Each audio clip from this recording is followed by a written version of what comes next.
Assalamualaikum Kak. Jadi ada lagi tu. Osok kedua apa? Hok tak kenal dah kita. Ada lagi ke kat dia?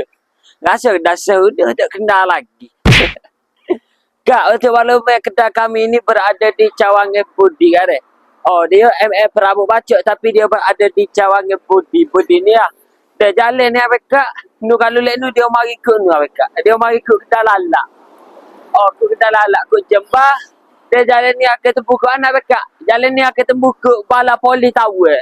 Bala Poli dia. Oh, puak mu jangan masuk Bala Poli. Masuk negak lah. Nanti teori kan. Jangan. Deh.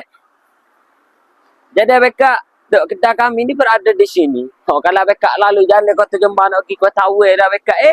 Bekak akan dapat sembok kuning ni. Dok. Dia juga depan sembok kuning ni Bekak akan dapat Hak Jembah. Jadi kedai kami sini. Dok sembok Sabah ni. Dah sekecik banyak Bekak Weti masuk dah Bekak. Dah sekecik banyak Bekak dia. Deh. Jadi Bekak, dok kalau tak kenal lagi, kalau tak nak lagi ni. Ni depan kedai kita ni, berhadapan kedai kita, ada Dewi Pengantin, Dewi Al-Syubrida. Dewi Al-Syubrida. Jadi Bekak, dok kalau Bekak besok hari dah Dewi ni, kedai kami betul-betul berhadapan dengan Dewi ni Bekak dah. Jadi, nak cari Prabu bagi mana? MM Prabu Bacok.